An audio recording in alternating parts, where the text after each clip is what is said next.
Assalomu alaykum aziz tomoshabinlar. Kanalimizga xush kelibsiz. Bugun men siz bilan hayotiy muhim, shoshilinch va ehtimol sizni jiddiy moliyaviy muammolardan qutqara oladigan bir mavzu haqida gaplashmoqchiman. Sizga atigi 10 kun muhlat berilganini bilasizmi? Bu xabar pensiya olayotgan har bir fuqaroni, ya'ni sizning bevosita taalluqli. Agar bu ma'lumotlarni o'z vaqtida taqdim etmasangiz, jiddiy moliyaviy muammolarga duch kelishingiz mumkin. Bu nafaqat pensiyangizni yo'qotish, balki ortiqcha olingan pullarni qaytarish majburiyatini ham anglatadi. Bu esa sizning byudjetingizga katta zarba bo'lishi mumkin. Shu sababli videoni oxirigacha diqqat bilan tomosha qiling. Kanalga hoziroq obuna bo'ling va like bosishni unutmang. Chunki siz hozir eshitadigan ma'lumotlar hayotiy ahamiyatga ega. Keling, avval vaziyatning mohiyatini tushunib olaylik. Pensiya tizimida yuz bergan o'zgarishlar nimadan iborat? Avvallari ayrim ma'lumotlarni o'zgartirish haqida xabar berish uchun ko'proq vaqt berilar edi. Ba'zi holatlarda pensiya jamg'armasi o'zi tegishli organlardan ma'lumotlarni so'rab olib, qayta tekshirib yangilardi. Pensiya oluvchilardan esa faqatgina yillik hisobot yoki aniq bir so'rov kelganligina javob berish talab qilinardi. Ammo bugungi kunda vaziyat tubdan o'zgardi. Pensiya tizimida shaffoflikni oshirish, byudjet mablag'lardan maqsadli va samarali foydalanishni ta'minlash, shuningdek noqonuniy pensiya olish holatlarining oldini olish maqsadida yangi qoidalar joriy etildi. Endilikda pensiya oluvchilar o'z hayotlaridagi ma'lum muhim o'zgarishlar haqida pensiya jamg'armasiga mustaqil ravishda qat'iy belgilangan muddat, atigi 10 kun ichida xabar berishlari shart. Bu muddatning qisqaligi va qat'iyligi. Qoidabuzarlik uchun jiddiy oqibatlar, ya'ni ortiqcha olingan pensiya pullarini qaytarish majburiyati borligi sababli mazkur masalaga juda jiddiy yondashishingizni talab etadi. Xo'sh, aynan qanday ma'lumotlar haqida xabar berish kerak va bu kimga taalluqli? Bu 10 kunlik muddat kimni tashvishga solishi kerak va kim uchun xavotirga o'rin yo'q? Keling, har bir holatni alohida va juda batafsil ko'rib chiqaylik. Birinchi va eng keng tarqalgan holat bu sizning yashash joyingiz, ya'ni doimiy ro'yxatdan o'tish manzilingiz, propiska o'zgarishi. Agar siz bir viloyatdan boshqasiga, bir shahardan ikkinchisiga ko'chib o'tsangiz yoki hatto shahar ichida tumaningiz o'zgarsa, bu haqda pensiya jamg'armasiga xabar berishingiz shart. Nega? Chunki pensiya miqdori ayrim hollarda hududiy koeffitsiyentlar yoki maxsus imtiyozlarga bog'liq bo'lishi mumkin. Siz yangi manzilda ro'yxatdan o'tgan kuningizdan boshlab 10 kalendar kuni ichida pensiya jamg'armasining o'zingiz yangi yashash joyingizga tegishli bo'limiga murojaat qilishingiz kerak. Tasavvur qiling, Gulnora opamiz Toshkent shahrida yashab, shu yerdan pensiya olganlar. Toshkentda ayrim turdagi pensiyalar uchun qo'shimcha to'lovlar yoki imtiyozlar nazarda tutilgan bo'lishi mumkin. Yaqinda Gulnora opa farzandlari bilan Farg'ona viloyatiga ko'chib o'tdilar va yangi manzilda doimiy ro'yxatdan o'tdilar. Ular yangi manzilda ro'yxatdan o'tgan kunlardan boshlab 10 kun ichida pensiya jamg'armasiga bu haqda xabar bermaganlar. Natijada pensiya jamg'armasi Gulnora opaga eski manzil bo'yicha hisoblangan imtiyozli pensiyani to'lashni davom ettirdi. 6 oy o'tgach, pensiya jamg'armasi ma'lumotlar bazalarini taqqoslash jarayonida Gulnora opaning yashash manzili o'zgarganini aniqladi. Qonunga ko'ra, Farg'ona viloyati uchun bunday qo'shimcha to'lovlar mavjud emas edi. Natijada Gulnora opadan 6 oy davomida ortiqcha to'langan pensiya pulini qaytarish talab qilindi. Bu esa unga kutilmagan moliyaviy qiyinchiliklar tug'dirdi. Chunki pensiyaning katta qismini darhol qaytarishga majbur bo'ldi. Agar u o'z vaqtida xabar berganida edi, pensiya jamg'armasi pensiya miqdorini yangi yashash joyiga mos ravishda qayta hisoblab chiqarar va Gulnora opa bunday noxush vaziyatga tushmas edi. Ikkinchi muhim holat bu sizning ishga joylashishingiz. Agar siz pensiya oluvchi bo'la turib ishga joylashsangiz, bu haqda zudlik bilan pensiya jamg'armasiga xabar berishingiz shart. Bu ayniqsa nogironlik pensiyasi oluvchilar, o'quvchisini yo'qotganlik pensiyasi oluvchilar va ayrim hollarda imtiyozli pensiya oluvchilar uchun juda muhim. Sababi shundaki, bu turdagi pensiyalarning miqdori yoki to'lash tartibi shaxsning ishlashi yoki ishlamasligiga bog'liq bo'lishi mumkin. Keling, Ergash akaning misolini ko'rib chiqaylik. Ergash akaga bir necha yil avval guruh nogironligi berilgan edi va u nogironlik pensiyasi olib yurardi. Uning pensiyasi nogironlik holatida ekanligi asoslangan edi va bu holatda ish haqi olmasligi hisobga olingan holda belgilangan edi. Yaqinda u o'zining qo'shimcha daromad topish maqsadida kichik bir korxonada yarim stavkada ish boshladi. U bu haqda pensiya jamg'armasiga 10 kun ichida xabar berishi shart edi. Ammo bu ma'lumotni pensiya jamg'armasiga yetkazmadi. 6 oy o'tgach, pensiya jamg'armasi soliq idoralari orqali ma'lumotlarni tekshirganda Ergash akaning ishga joylashganini aniqladi.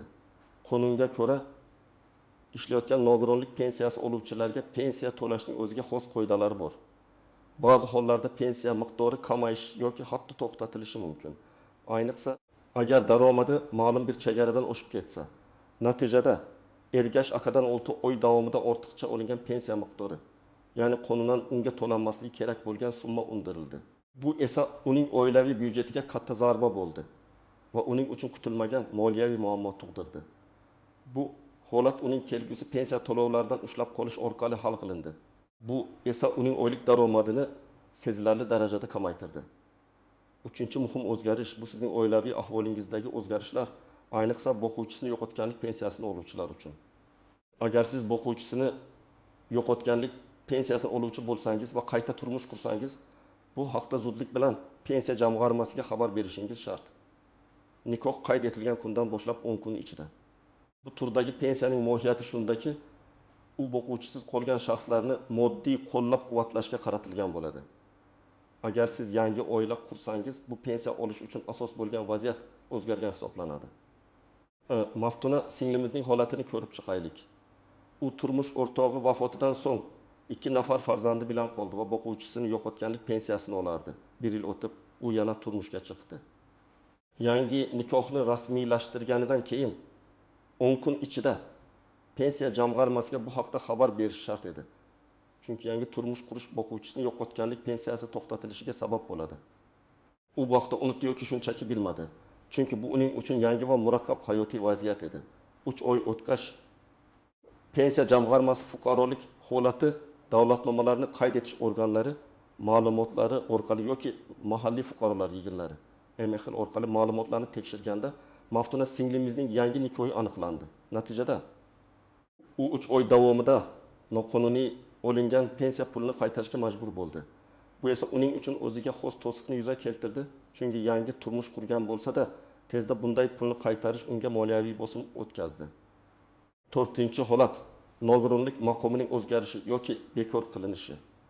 Agar siz nogironlik pensiyasi oluvchi bo'lsangiz va tibbiy ko'rikdan o'tib, nogironlik guruhingiz o'zgarsa, masalan, 2 guruhdan 3 guruhga yoki umuman nogironlik maqomingiz bekor qilinsa, bu haqda 10 kun ichida xabar berishingiz shart. Pensiya miqdori aynan nogironlik guruhi va darajasiga bog'liq bo'ladi. Alisher akaga bir necha yil avval 2 guruh nogironligi berilgan edi. Nogironlik pensiyasi uning sog'lig'i holatiga qarab hisoblanardi. Har 2 yilda takroriy tibbiy ko'rikdan o'tishi kerak bo'ladi. So'nggi tibbiy ko'rikda uning sog'lig'i sezilarli darajada yaxshilangani tufayli Tibbiy mehnat ekspert komissiyasi TMK uning nogironlik guruhi bekor qilinganligi haqida qaror qildi. Alisher aka bu o'zgarishni pensiya jamg'armasiga 10 kun ichida xabar berishi kerak edi. Lekin u bu ma'lumotni pensiya jamg'armasiga yetkazmadi. Chunki bu o'zgarish unga noxush edi va umid qilgan ediki, ehtimol jamg'arma buni o'zi bilib olmas. 3 oy davomida u avvalgi nogironlik pensiyasini olib yurdi. Keyinchalik pensiya jamg'armasi TMKdan ma'lumot olganda Alisher akaning nogironlik maqomi bekor qilinganligi aniqlandi. Natijada Alisher akadan 3 oy uchun ortiqcha to'langan pensiya summasi qaytarilishi talab qilindi. Bu esa unga nafaqat moliyaviy, balki ruhiy stress ham keltirdi. Chunki o'zi shundoq ham sog'lig'i yaxshilangan bo'lsa-da, daromadining kamayishi unga ta'sir qildi. 5-holat O'zbekiston Respublikasi fuqaroligidan chiqish yoki doimiy yashash uchun chet elga ketish. Agar siz chet el fuqaroligini qabul qilsangiz yoki O'zbekistonda doimiy yashashni to'xtatib, chet elga doimiy yashashga kelgan bo'lsangiz, bu haqda ham pensiya jamg'armasiga zudlik bilan, ya'ni bu o'zgarish yuz berganidan so'ng 10 kun ichida xabar berishingiz shart. O'zbekiston qonunchiligiga ko'ra, chet el fuqaroligini olgan shaxslarning O'zbekistonda pensiya olish huquqi o'zgarishi yoki xalqaro shartnomalarda boshqacha qoida nazarda tutilmagan bo'lsa to'xtatilishi mumkin. Dilorom opamiz umrining katta qismini O'zbekistonda o'tkazib pensiyaga chiqqandilar. Uning farzandlari chet elda istiqomat qilardi va bir necha yil avval Dilorom opamiz ham ular bilan birga doimiy yashash uchun Germaniyaga ko'chib ketdilar va Germaniya fuqaroligini ham oldilar. U bu o'zgarish haqida pensiya jamg'armasiga xabar bermadi.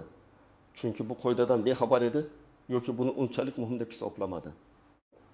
Pensiya jamg'armasi doimiy yashash joyi bo'yicha ma'lumotlar bazasini yangilash va boshqa davlat idoralari bilan ma'lumot almashish jarayonida Dilorom opamizning chet elda doimiy yashashga ketganini va Germaniya fuqaroligini olganini aniqladi. Natijada unga bir necha oy davomida ortiqcha to'langan pensiya summasini qaytarish talab qilindi. Bu esa chet eldan turib pul jo'natish, qog'ozbozlik bilan shug'ullanish va huquqiy muammolarni hal qilish zaruratini tug'dirdi. Bu esa unga katta noqulayliklar keltirdi. 6 va eng achinarlisi pensiya oluvchining vafoti. Bu holat bevosita pensiya oluvchining o'zini emas, balki uning yaqin qarindoshlarini yoki vakillarini tashvishga solishi kerak. Pensiya oluvchi vafot etgan taqdirda uning yaqinlari bu haqda pensiya jamg'armasiga 10 kun ichida xabar berishlari shart. Bu juda nozik va qayg'uli masala, ammo moliyaviy muammolarning oldini olish uchun bu qoidaga amal qilish zarur. Mirjalol bobomiz vafot etdilar.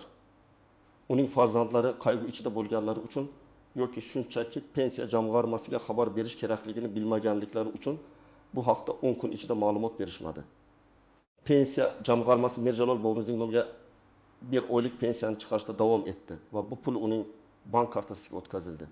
Bir necha kundan so'ng pensiya kartasidagi harakatlar yoki boshqa ma'lumotlar tekshirilganda Mirjalol bobomizning vafoti aniqlandi.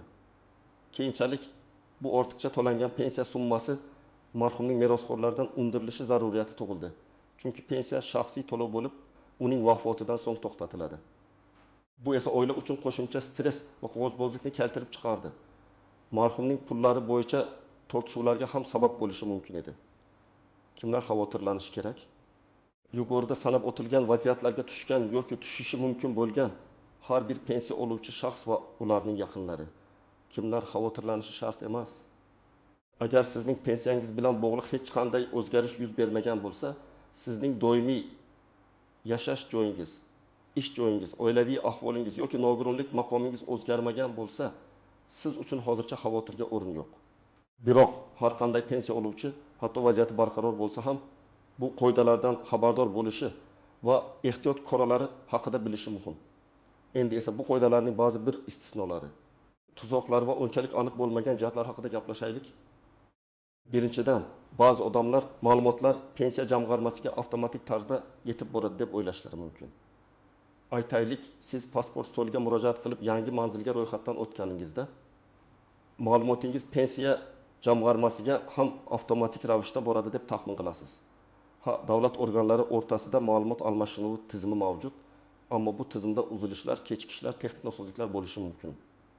Bu holatlarda pensiya jamg'armasi ma'lumotni o'z vaqtida olmagan bo'lsa, bu uchun javobgarlik baribir sizning zimmangizda bo'lib qoladi.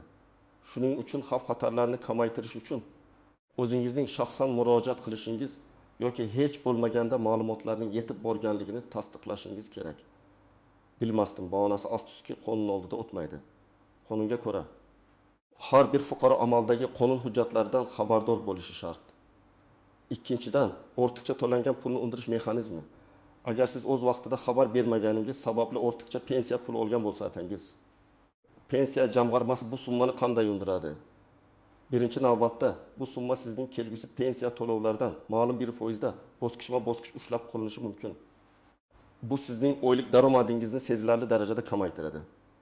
Agar pensiya to'lovi to'xtatilgan bo'lsa, masalan, siz chet elga ketganingiz sababli yoki undirilishi kerak bo'lgan summa juda katta bo'lsa, pensiya jamg'armasi ortiqcha to'langan mablag'ni sud orqali undirish choralari ko'rishi mumkin.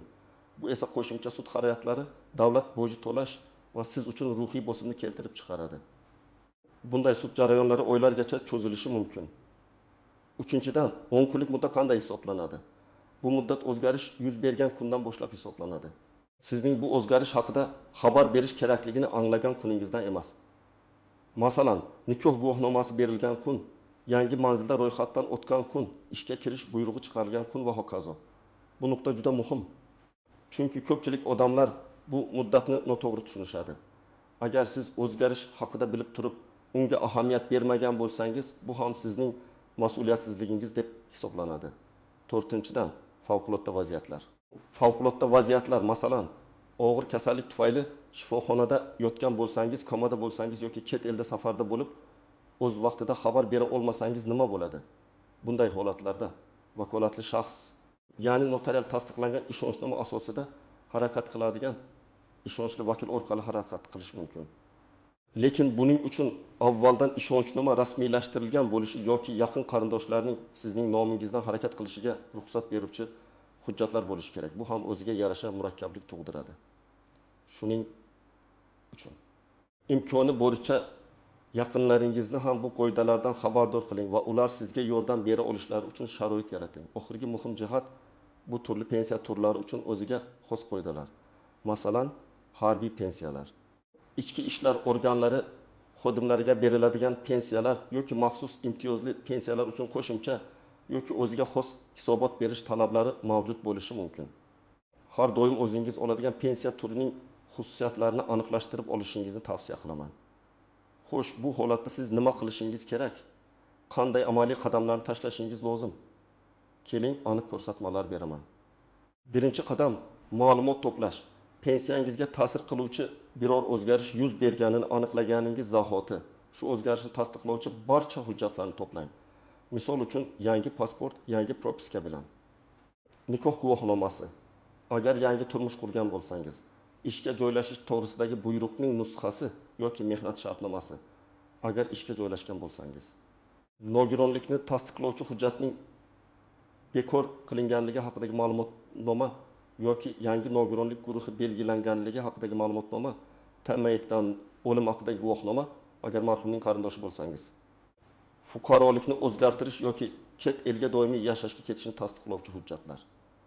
Bundan tashqari shaxsni tasdiqlovchi hujjat, pasportingiz va pensiya guvohnomangiz ham yo'llaringizda bo'lishi kerak. Ikkinchi qadam, qayerga murojaat qilish kerak? Siz o'zingizning yashash manzilingiz bo'yicha yoki ro'yxatda turgan hududiy pensiya jamg'armasining bo'limiga murojaat qilishingiz kerak. Har bir tuman, shaharda pensiya jamg'armasining bo'limlari mavjud.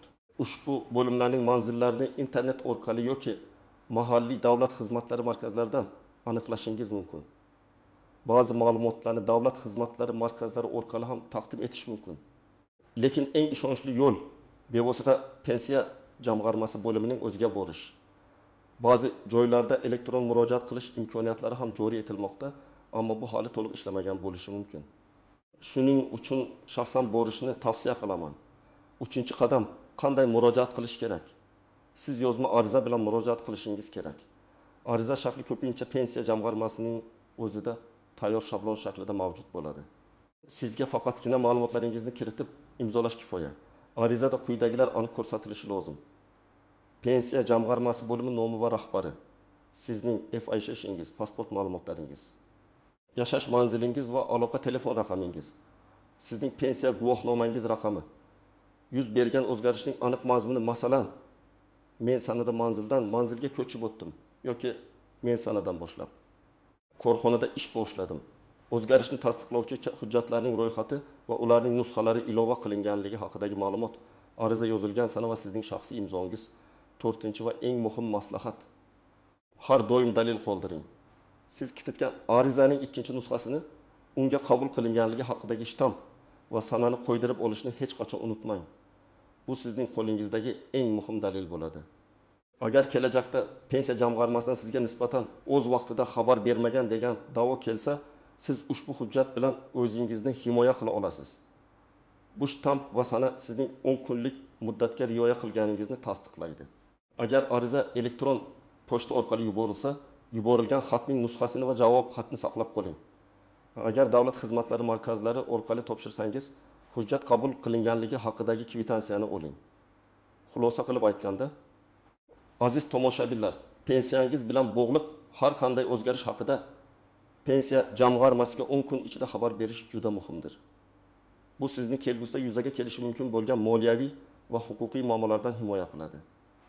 Unutmang, o'z vaqtida taqdim etilgan ma'lumot bu sizning tinchligingiz va qonuniy huquqlaringiz kafolatidir. Bu qoida nafaqat pensiya jamg'armasining ishini yengillashtiradi, balki sizning o'zingizning moliyaviy barqarorligingizni ham ta'minlaydi. Har bir fuqaro o'z huquq va majburiyatlarini bilishi shart. Ushbu video siz uchun foydali bo'lganiga umid qilaman. Siz bu haqda nima deb o'ylaysiz? Hech shunday vaziyatlarga tushganmisiz yoki yaqinlaringiz orasida shunday voqealar bo'lganmi? Izohlarda o'z fikringizni yozib qoldiring, tajribangizni baham ko'ring. Boshqa tomoshabinlar uchun bu qimmatli ma'lumot bo'lishi mumkin. Videoga like bosishni va kanalga obuna bo'lishni unutmang. Zero biz siz uchun doimo eng dolzarb va foydali ma'lumotlarni ulashishda davom etamiz. Salomat bo'ling va pensiyangizni oqilona boshqaring. Keyingi videolarda ko'rishguncha.